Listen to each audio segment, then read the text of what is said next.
اور نجس پانی اڑا کپڑوں پر اور واقعی نہیں سب یقینی طور پر تو ناپاک ہوئے، ورنہ خالی وہمات سے کوئی چیز ناپاک نہیں ہوتی ہے۔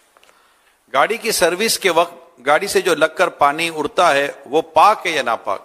پاک، جب تک وہی بات ہے کہ نجاست نظر آ رہی ہے یا یقینی طور پر نجس ہے، اور وہ پانی جو اڑا وہ بھی نجس اڑا اور اپنے اوپر آیا، تب جا کے یہ نجاست کے احکام اس پر آئیں گے، ورنہ عام طور پہ گاڑی اوپر کا ناپاک ہوتی ہے، مطلب گاڑی کے کر کے مار رہے ہوتے ہیں۔ گاڑیوں کے ٹائر پر اگر واقع نجاست لگی ہوئی ہے اور پھر اس کا اگر نجاست سے لگ کر پانی اڑ کر آئے گا تو پھر کیا ذہن؟ ٹائر والی بات پھر وہ ٹائر کی ہے نا، جی، ٹائر ٹائر نہ پاک ہے اور اوپر دھویا جا رہا ہے اس کو، نہیں، تب بھی اس پانی میں تو کچھ نہیں ہے نا، جبکہ پانی خود پاک ہو۔ پانی عام طور پہ پاک ہی ہوتا ہے، وہ نل کے پائپ سے آ رہا ہوتا ہے نا وہ پانی، دے رہے ہوتے ہیں۔ اچھا، یہ ارشاد فرمائی کہ اٹیچ باتھ اور غسل خانے میں دعائیں وغیرہ پڑھ سکتے ہیں؟ نہیں پڑھ سکتے، کیونکہ وہ آج کل یہی پرابلم ہے کہ ادھر استنجا خانہ ہے، کموڈ وغیرہ، ساتھ میں بیسن ہے، اس میں وضو کیا جاتا ہے۔ اب اس وقت اللہ کا نام لینا سنت مؤکدہ ہے، تو باہر نکل کر بسم اللہ وغیرہ پڑھ لے، اندر کچھ بھی نہیں پڑھ سکتا۔ البتہ اگر کموڈ یا جو بھی WC ہے اس کو کور کر لے، کپڑے سے نہیں، دیوار بنا لے، یا گلاس سے بھی بن سکتے، گلاس بھی ایسے آتے ہیں جس کے آر پار نظر نہیں آتا، اس طرح کے گلاس بنا لے، اس کا دروازہ بھی ہو کہ اندر جا بھی سکے، تو ایسی صورت میں یہ الگ ہو گیا، اور یہ بیسن وضو کا الگ ہو گیا۔ تو اب یہ جب بند ہے، اس کا دروازہ بند کر کے، اب یہ درود شریف وضو کرتے وقت بسم اللہ پڑھ، اللہ اکبر وغیرہ، یہ پڑھنے میں کوئی حرج نہیں ہے۔ ایسا گلاس کا دروازہ لگایا شیشے کا جو آر پر نظر آتا ہے، تو وہ اس طرح دروازے کا یہ حکم رکھے گا؟ لگتا تو کہ رکھے گا، کیونکہ وہ تو ہے تو مطلب پارٹیشن ہو چکا ہوا، پارٹیشن ہو چکا، لیکن اب بتائیں گے۔ اصل تو یہی ہے کہ جس کو الگ سے مقام کہہ سکیں، الگ جگہ کہہ سکیں، اور اس کا سارا جو لحاظ اور دار و مدار ہے وہ ادب اور بے ادبی کے عرف پر ہے۔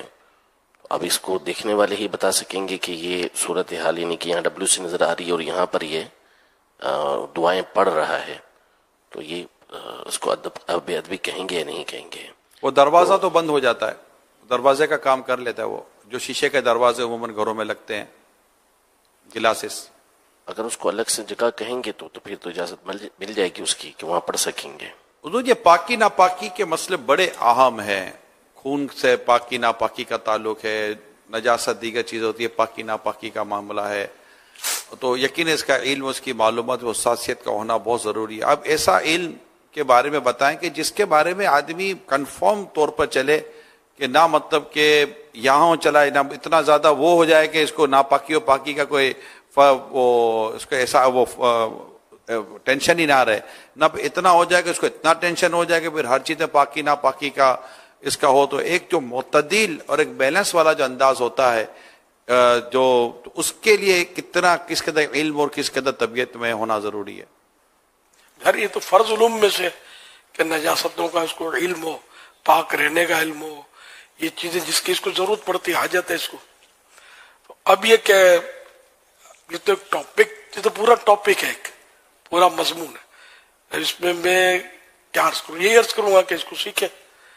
خالی وہ کپڑے پاک کرنے کا طریقہ، وہ رسالہ ضرور ہے، اس سے بھی سارے مسائل حل نہیں ہوں گے، لیکن اچھی معلومات آپ کو ہو جائے گی۔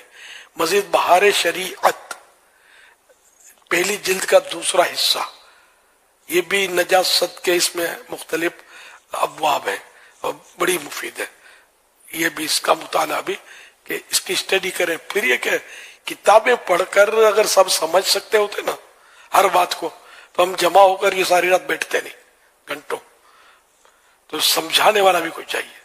تو اب یہ کہ سمجھانے والا اپنے پاس نہیں آئے گا، جو بات نہیں سمجھ پڑی علماء سے پوچھ لے کہ اس کا مطلب کیا، اس کا معنی کیا، یہ کرنا پڑے گا۔ جیسے دنیاوی تعلیم بھی لوگ اسکول، کالج اور اربوں خربوں روپے اس پہ خرچ ہوتے ہیں، تو اگر خالی یہ بکس جو بازار میں ملتی ہیں وہی خرید کر تو اس کو ہی مطلب ہے کہ بہت بڑا تعلیم یافتہ نہیں بن جاتا، جیسے وہ ایک محاورہ بھی ہے کہ گدھے پر نفسیات کی کتابیں لاد دینے سے وہ ماہر نفسیات نہیں بن جاتا. یہ سب سیکھنے سے آتا ہے. تو اس کے لیے جد و جہد کرنی پڑی.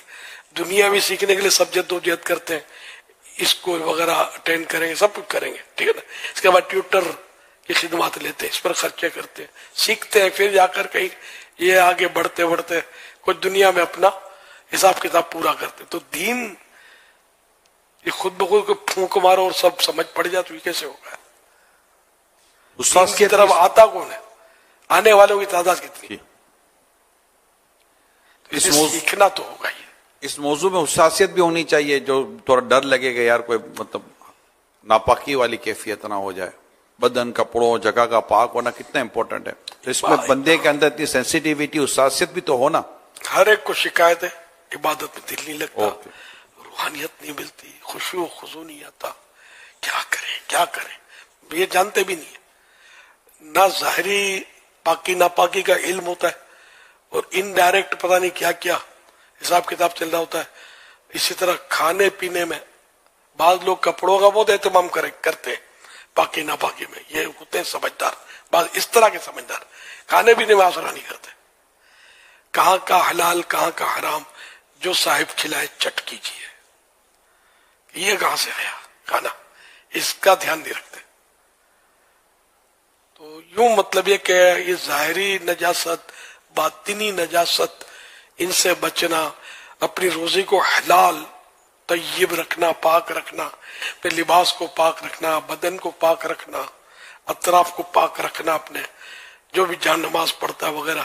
اب یہ صورتیں تو کم و بیش رہیں نہ رہیں آپ سب سمجھ سکتے ہیں. اب پھر آپ بولو کہ روحانیت بھی مجھے آنی چاہیے, میرا دل بھی لگے, میں جیسے نماز شروع کروں تو کہاں کے کہاں نکل جاؤں, میں آنکھیں بند کروں تو مدینے میں بیٹھا ہوں, خشوع اور خضوع سجدے میں جاؤں تو اللہ کے قرب کے حالات مقام کو پالوں, مجھے رقت اور سوز آتا رہے, جب بھی دعا کروں تو دڑ دڑ آنسو بہنے لگے. یہ سب حرک ہے. جو میں نے عرض کیا اس پر توجہ دینی ہے.